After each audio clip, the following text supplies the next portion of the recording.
It was one of those weirdly mundane moments that end up changing your whole life. I was on the subway, headed home after a long day, when I noticed something odd by my feet, a wallet. It looked pretty normal, brown leather, slightly worn, but in good condition. No one seemed to be looking for it, so I picked it up and opened it to see if I could find any identification. The ID was for a guy named Robert O'Malley, someone I'd never heard of. There wasn't much else in the wallet except a couple of bucks, a few receipts, and, this is the part that caught my eye, a folded-up piece of paper with an address written on it, 1120, Harrison Street. I figured, why not? Maybe the guy lives there, or it's someone who knows him. Returning a wallet isn't exactly Nobel Prize worthy, but it felt like a small, good deed I could knock out quickly. So after getting off the subway, I grabbed a coffee and made my way to the address. As I approached, though, something felt off. The place looked completely run down, almost abandoned. Windows were dark, shutters hanging crooked, weeds growing wild in the yard. No cars, no signs of life. But there was a doorbell, so I thought I'd give it a shot. I rang the bell, fully expecting no one to answer.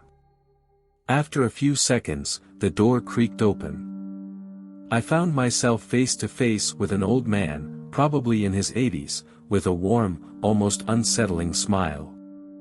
"Hello there," he greeted, his voice raspy but cheerful. "How can I help you?" I hesitated but decided to just get on with it. "I found this wallet in the subway. It has this address in it. Thought maybe it belongs to someone here." The old man's eyes lit up. "Oh, bless you. Come in, come in." Something told me not to, but politeness, or maybe curiosity, got the better of me. So, I stepped inside. Inside, the house was strangely well kept, considering the outside looked like something out of a horror movie. It smelled like old wood and dust, but the furniture was polished, and everything was neatly arranged. The old man led me into a small, cozy living room and gestured for me to sit down. "Thank you for bringing this back. Not many people would do that these days," he said, settling into an armchair. "I'll take care of it from here." I handed him the wallet, but as I did, something on the bookshelf caught my eye. A cabinet with a glass door, filled with wallets, lots of them. At least a dozen, all different colors and sizes. My stomach flipped. This wasn't just some forgetful old man. Something was very wrong here. I tried not to stare at the cabinet full of wallets, but it was impossible to ignore. There were too many of them, and each one looked different, some old, some new, all neatly arranged like they were some kind of sick collection. My mind was racing, piecing together the obvious: this old man had done this before. "Would you like some tea, son?" the old man asked, already getting up before I could answer. "And no, I'm good," I stammered, trying to keep my cool. My pulse was pounding in my ears, but I couldn't let him see that I knew. "Not yet." While he shuffled off to the kitchen, I glanced around the room, my eyes flicking back to the cabinet. What was the deal with all those wallets? Were they bait? Had other people come here to return them, only to, what? Disappear? I had to know more, but there was no time. The old man could come back at any moment. I got up, walked quietly to the cabinet, and carefully opened the glass door. The hinges creaked, and I froze, heart pounding in my throat. I waited for any sign of the old man returning from the kitchen, but the house stayed quiet, except for the faint clatter of teacups. I flipped open the first wallet I could grab. The name on the ID read Marcus Stokes. The next one, Emily Tolland. Every wallet had an ID with a different name and address. All of them, different people. My hands started to shake. It was like staring at a graveyard, but instead of headstones, it was wallets. These weren't just random lost items, these were people, lured here, just like me. And now, I was inside this house with whoever, or whatever, this old man really was. A cold realization hit me, none of these people had made it out. As I stood there, frozen, I heard a soft shuffling sound behind me. My blood ran cold. I slowly turned, and there he was, just standing in the doorway, holding a steaming cup of tea, his eyes fixed on the open cabinet. His smile, still plastered on his face, felt sharper now, more sinister. "You weren't supposed to see those," he said softly, his voice barely above a whisper, but dripping with menace. I swallowed hard, my throat suddenly dry. I was trapped. The air in the room shifted, thickening with a tension so palpable it felt like the walls were closing in. The old man didn't move, he just stood there, smiling that eerie smile while clutching the cup of tea, like he was waiting for me to say something, to react. But my mind was racing too fast for words. I could feel my palms sweating as I took a small step back, trying to position myself closer to the front door. The cabinets, the wallets, the way he was just standing there, everything screamed danger. I needed to get out, but I knew I had to play it smart. One wrong move, and it would be over. I was just curious, I said, forcing a nervous laugh, hoping to ease the growing tension. Didn't mean to snoop. His eyes, still glued to me, darkened. The smile remained, but it no longer reached his eyes. Curiosity can be dangerous, son. His voice was still calm, but there was a chilling undercurrent to it now. I told you, didn't I? I'll take care of the wallet. No need for you to see, all that. My heart pounded harder as I weighed my options.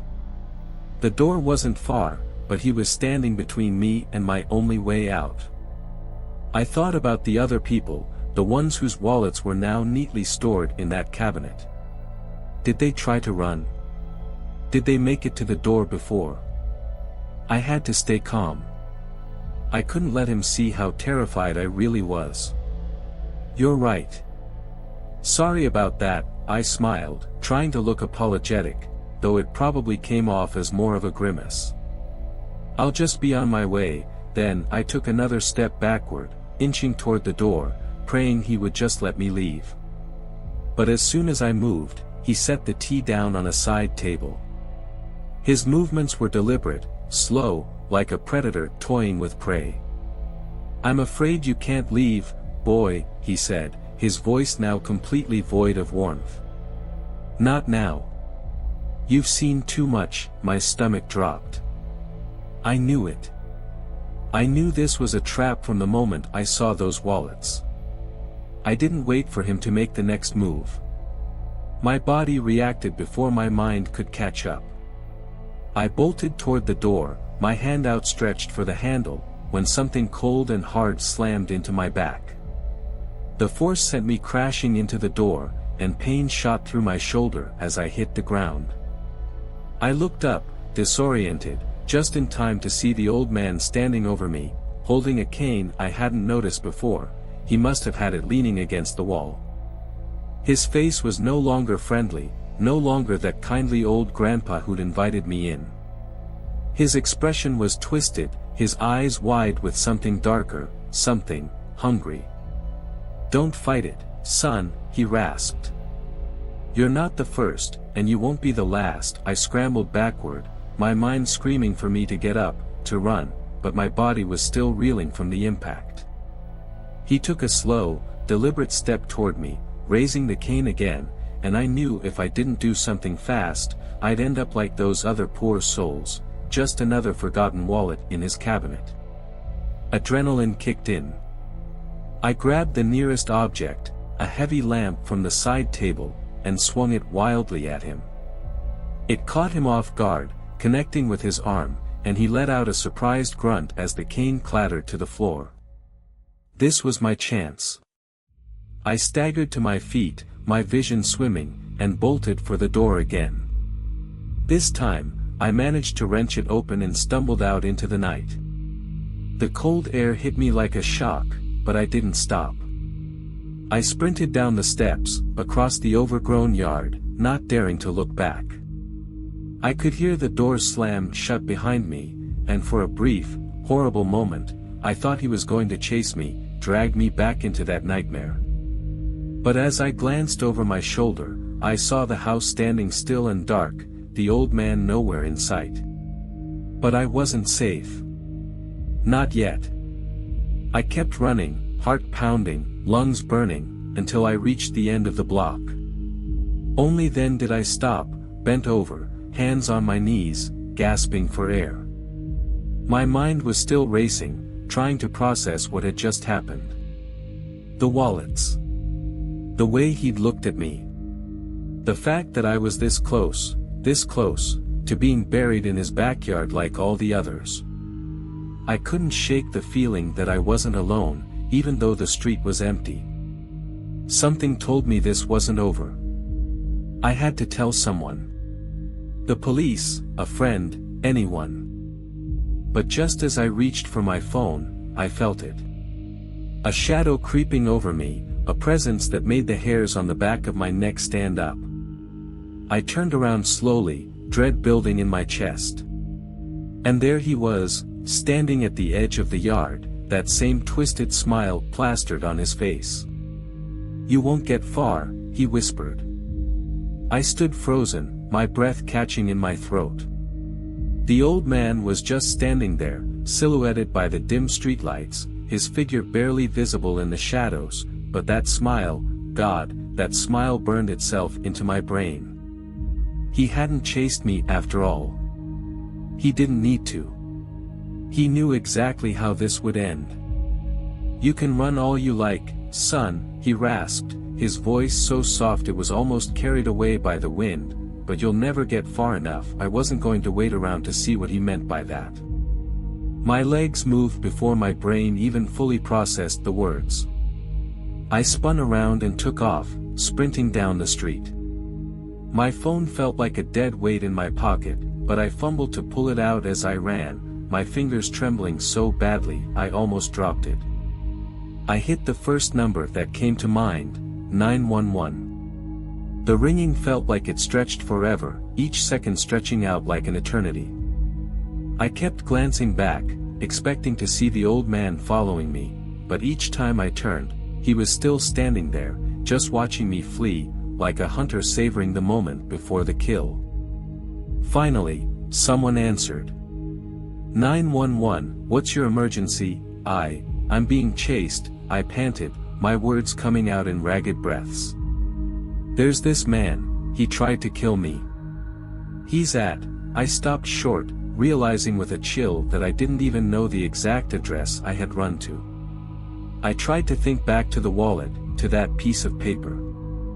It's Harrison Street, 1120, Harrison Street. You need to send someone.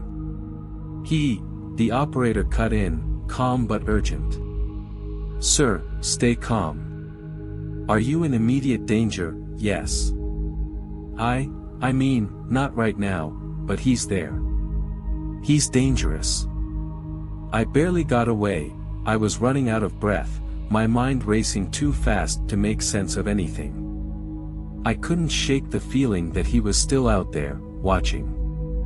Waiting. Sir, are you in a safe location? The operator asked. I glanced around, my vision darting to every shadow. I don't know. I'm on the street now, but, the operator's voice turned slightly more concerned. Can you describe the man? What does he look like? He's old. Maybe 80, white hair, kind of hunched over. But listen, he's got, my words caught in my throat. The wallets. The realization hit me like a punch to the gut. He's got wallets, dozens of them. They all belong to people. People who didn't make it out. You need to hurry. I don't think, a sharp noise behind me cut through the night, freezing the words in my mouth. The unmistakable sound of footsteps. Slow, deliberate, growing louder. I whipped around, heart thudding in my chest. He was gone. The old man was no longer standing at the edge of the yard. The street where I'd last seen him was now empty, completely still. For a moment, I thought maybe, just maybe, I had outrun him. But then I heard it. The faintest scrape of shoes on asphalt, coming from the other side of the street. I strained my eyes, trying to make sense of the shadows, but there was nothing. No movement. No figure. Just that sound. And it was getting closer. "Sir. Sir, are you still there?" The voice on the other end of the phone crackled in my ear, snapping me back to reality. I'm here," I whispered, barely able to hear myself over the pounding in my chest. "I don't know where he is, but he's coming. Please, just send someone." "I can't," and then it happened. Something rushed past me, too fast, a cold wind whipping by my face. I flinched, turning sharply, but nothing was there. Just the empty street, the dark houses looming like silent spectators. The footsteps stopped. The eerie silence returned, pressing in on me like a weight. I turned back to the phone, panic bubbling up again. "He's gone. I don't see him anymore. We have officers en route to your location," the operator said, her voice soothing. "Stay on the line with me, okay?" I nodded, even though she couldn't see me. My heart was still racing, and every part of me was screaming to keep running, to put more distance between me and that house, between me and that man. But I couldn't. Something was wrong. Something worse. I started walking, slow at first, scanning every shadow for movement, my breath hitching with every slight noise. And that's when I felt it, a prickle on the back of my neck, like someone was standing right behind me. I spun around. And there he was. The old man was standing just a few feet away, that damn twisted smile still on his face, his eyes dark and gleaming in the dim light. "You'll never make it out," he whispered, his voice dripping with certainty. And then he moved, faster than any old man should. His arm shot out toward me, fingers clawed like talons. I barely had time to react. Instinct took over. I threw the phone at him, hard, and turned to run. His fingers grazed the back of my neck, sending a shiver of cold dread through my spine. I stumbled forward, breathless, legs screaming for me to keep moving. I heard the operator's voice crackling from the ground where the phone had fallen, still connected. But I didn't stop. I didn't look back. I just ran. Ran as fast as I could, the old man's rasping breath close behind me, the sound of his footsteps echoing in my ears. I had to get out. I had to.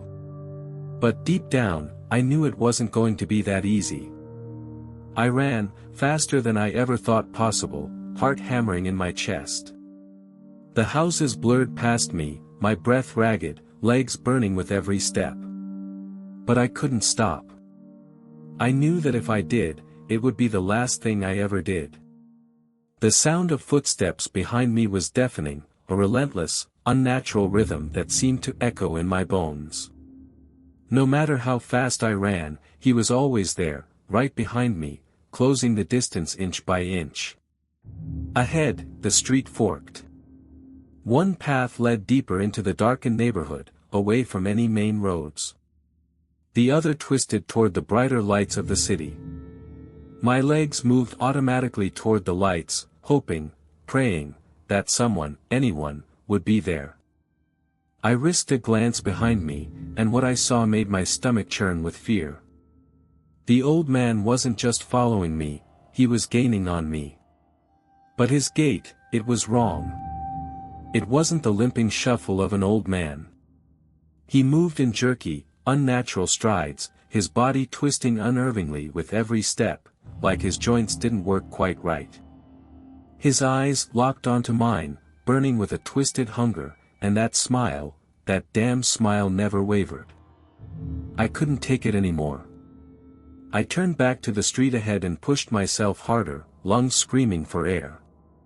My foot hit a crack in the pavement, and I stumbled, almost going down. For a split second, I thought it was over. I braced myself for the cold grip of his hands, for the end. But instead of grabbing me, he laughed. A deep, guttural laugh that echoed through the night, chilling me to the core. "Run all you like, boy," he called out, his voice mockingly cheerful. "But you won't escape." "None of them do," my heart skipped a beat. "None of them do." The wallets. All those people. I wasn't the first, and I wouldn't be the last. I couldn't let that happen. I wouldn't. Just ahead, I saw it, a gas station. The lights buzzed overhead, flickering slightly, but it was open. A flicker of hope sparked in my chest. I could make it. I could find help. I bolted across the parking lot, nearly crashing through the glass doors. The attendant, a guy in his 20s with greasy hair and a bored expression, looked up from his phone, startled.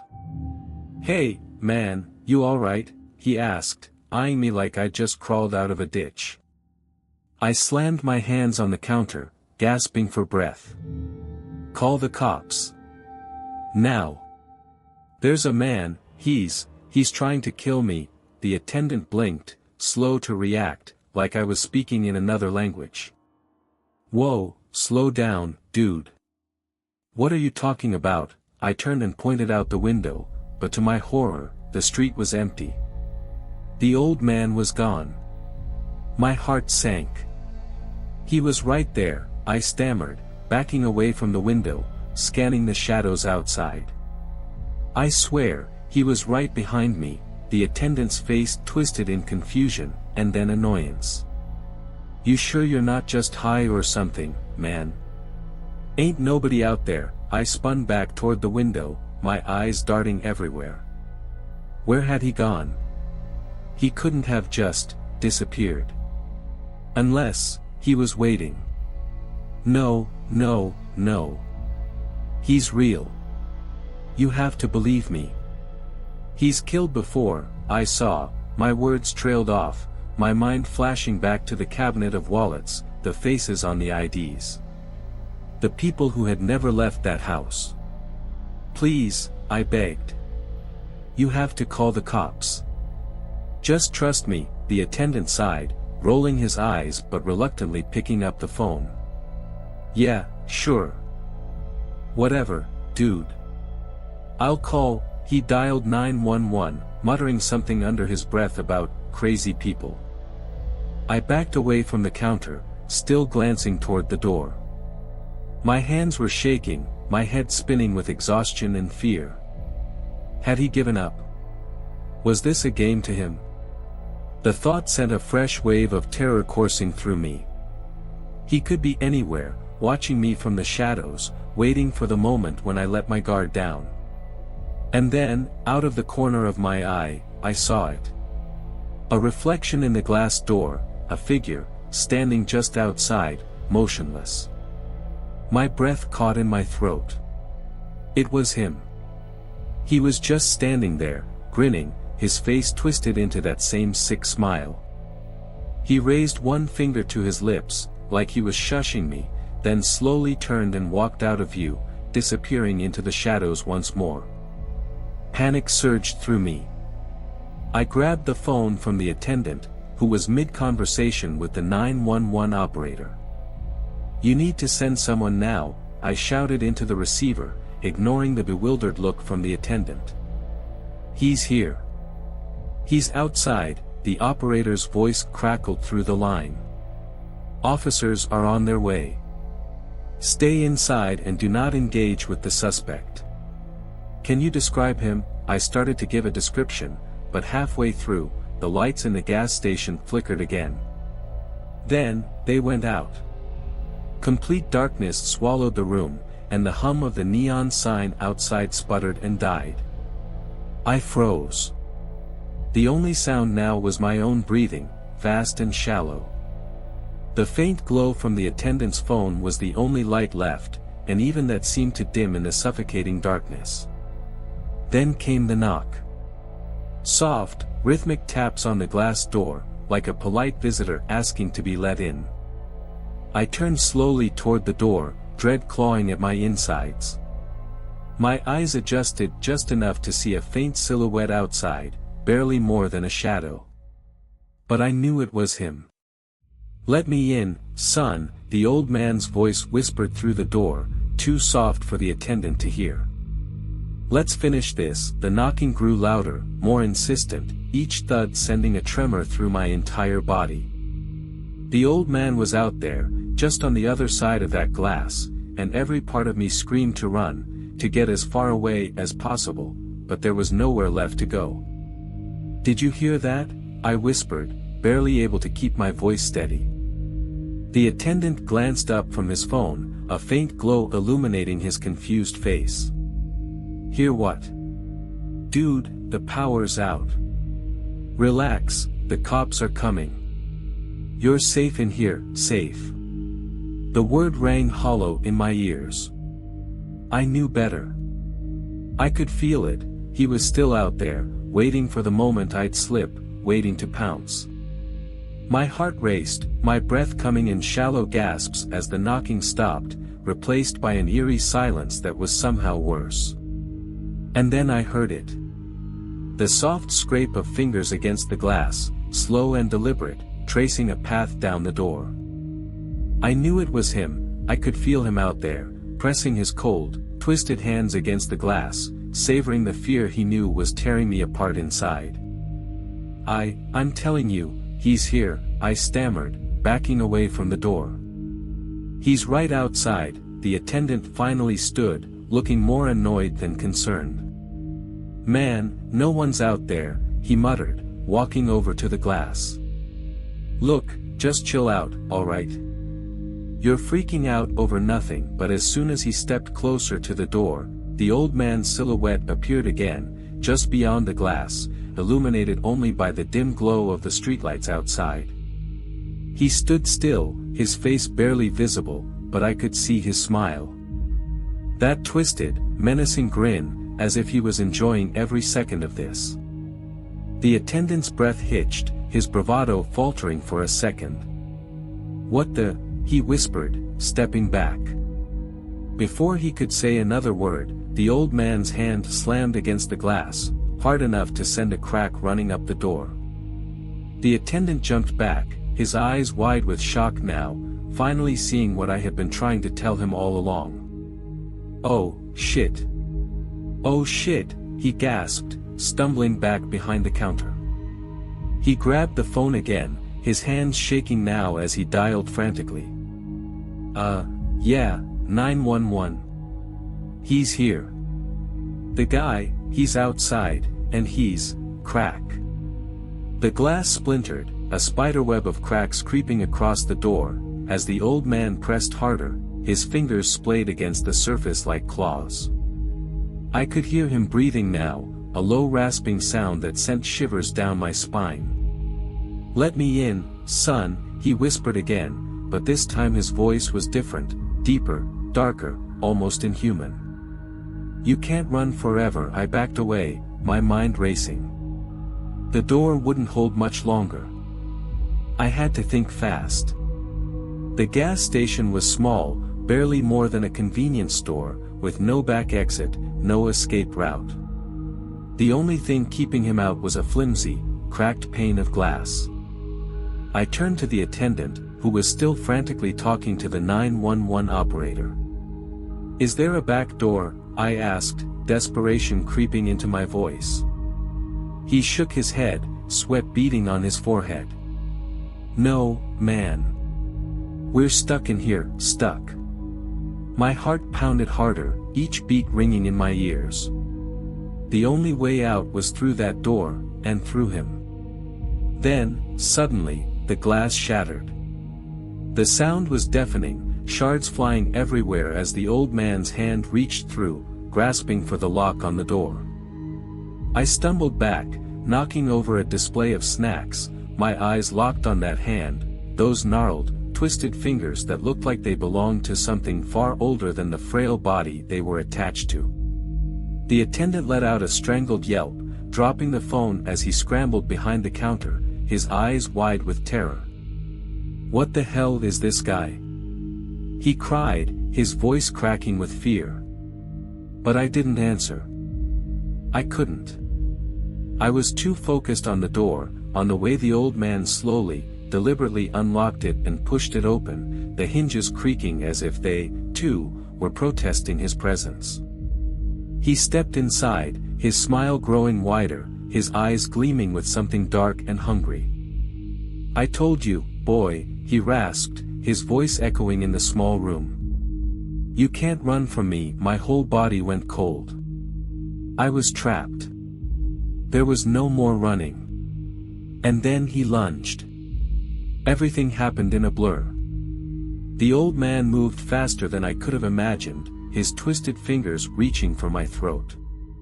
I barely managed to dodge to the side, the force of his attack sending me crashing into the counter. Pain shot through my ribs, but I forced myself to keep moving, scrambling to my feet as he came at me again, relentless. Behind me, the attendant screamed something, maybe he was yelling for help, maybe he was trying to make a run for it, but I couldn't focus on him. All I could see was the old man, his eyes locked on me, his hands outstretched. I grabbed the first thing I could, one of those cheap metal racks stacked with candy bars, and swung it at him. It connected with a sickening crunch, and for a second, I thought I might have hurt him. But he barely flinched. Instead, he laughed. A deep, horrible sound that sent chills racing down my spine. "You've got spirit," he said, taking another slow step toward me. "But it won't save you." I was out of options, out of time. I backed up, my hand fumbling for anything that could help. My fingers closed around something cold and hard. A fire extinguisher. Without thinking, I yanked it off the wall and aimed it at the old man, pulling the trigger. The blast of white foam hit him square in the face, and he staggered back, letting out a guttural snarl as the foam blinded him, coating his face and hands. I didn't wait to see what would happen next. I bolted toward the door, skidding over broken glass as I ran into the parking lot. The night air hit me like a shock, but I didn't stop. I couldn't stop. Behind me, I heard the old man's voice, deep and distorted now, more of a growl than a voice. "You can't escape, boy. I will find you." But I didn't look back. I just kept running, my mind consumed by one single thought. I wasn't going to end up in his collection. Not tonight. I ran like I'd never run before, my breath ragged and burning in my chest. The cool night air bit at my skin, but I welcomed it. Anything was better than being in that gas station, trapped with him. My legs felt like they could give out at any moment, but I couldn't stop. Not now. The distant wail of sirens cut through the night, faint but unmistakable. The police were coming.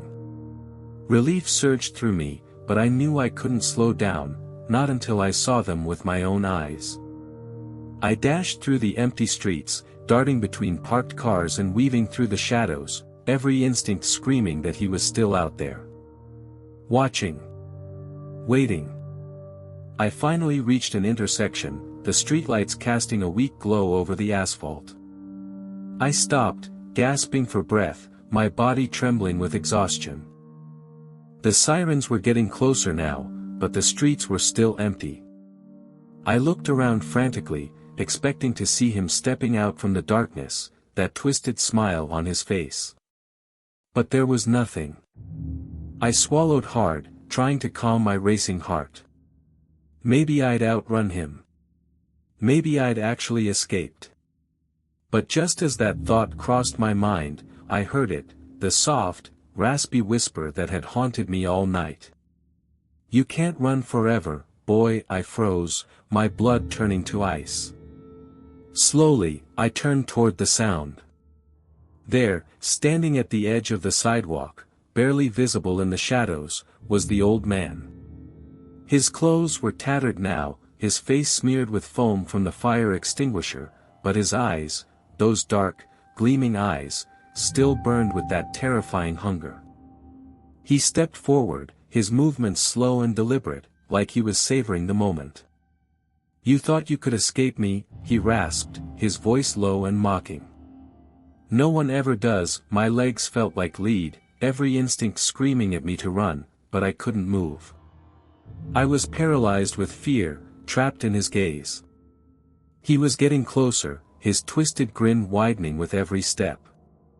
Then, in the distance, headlights cut through the darkness. A police cruiser barreled around the corner, lights flashing, siren wailing. The old man paused, his smile faltering for the first time. I seized the opportunity. Without thinking, I bolted toward the cruiser, waving my arms frantically. "Over here! Help! Help me!" I screamed, my voice hoarse from fear and exhaustion. The cruiser screeched to a halt, two officers jumping out, their guns drawn. "Hands up," one of them shouted, training his weapon on the old man. "Stay where you are," but the old man didn't raise his hands. He didn't even flinch. Instead, he turned his gaze to me, his eyes narrowing. "You think they can save you?" he hissed. "This isn't over." "Not yet," and then, without another word, he turned and disappeared into the shadows, vanishing as if he had never been there at all. I collapsed onto the pavement, my legs finally giving out beneath me. The officers rushed over, one of them kneeling beside me, the other scanning the darkness where the old man had disappeared. "You okay, kid?" "What the hell happened?" I tried to speak, but the words wouldn't come. My mind was still reeling, the terror still gripping my heart. I managed a nod, tears of relief burning in my eyes. I was alive. I had made it. The officers helped me to my feet, guiding me to the cruiser. As they questioned me, I told them everything, about the wallets, the house, the old man. They exchanged uneasy glances, but didn't say much. One of them called for backup, while the other handed me a blanket, trying to keep me calm. I sat in the back of the cruiser, staring out the window as the flashing lights bathed the street in red and blue. I was safe now. The nightmare was over. Or so I thought. The next morning, I woke up in a hospital bed. The doctors said I was dehydrated, in shock, but otherwise unharmed. They told me I was lucky to be alive. I should have felt relieved, but I couldn't shake the feeling that something was still wrong. As I lay there, replaying the events of the night in my head, a knock came at the door. One of the officers from the night before stepped in, a somber expression on his face. "Hey, how you feeling?" he asked, sitting down beside me. "Better, I guess," I said, though it felt like a lie. Did you catch him?" "The old man?" The officer shook his head. "No. We searched the area, but he was gone by the time we got there. We're still looking, but, honestly, we don't have much to go on." My heart sank. "What do you mean?" "I saw him. He was right there." The officer hesitated, then leaned forward, lowering his voice. "Look, I'm not supposed to tell you this, but, we've had reports about that house before. People going missing, strange sightings. But every time we go to check it out, there's nothing there." "The house? It's been abandoned for years." I felt a chill run down my spine. "That's not possible," I whispered. "I was there. He was real. I saw him." The officer nodded slowly, his expression grim. "I believe you, kid. But whoever, or whatever, this guy is, he's been at this a long time. We've never been able to catch him. Not once. He stood, giving me a small, sad smile. Get some rest. We'll keep looking, and with that, he left, leaving me alone with the gnawing realization that the nightmare wasn't over. It might never be. A week passed. I tried to move on, to forget, but the events of that night haunted me. Every time I closed my eyes, I saw his face, heard his voice whispering in the dark. I told myself it was over, that I was safe. Until the knock on my door. I froze, my heart skipping a beat. I wasn't expecting anyone. Slowly, I walked to the door and opened it just a crack. Standing on my front porch was a woman, holding something in her hand. She looked at me with wide, innocent eyes and smiled. "Hi, I found this wallet on the subway," she said, holding up a familiar brown leather wallet. "It had your address inside. I thought I'd bring it back to you." My blood ran cold. The nightmare had found me again.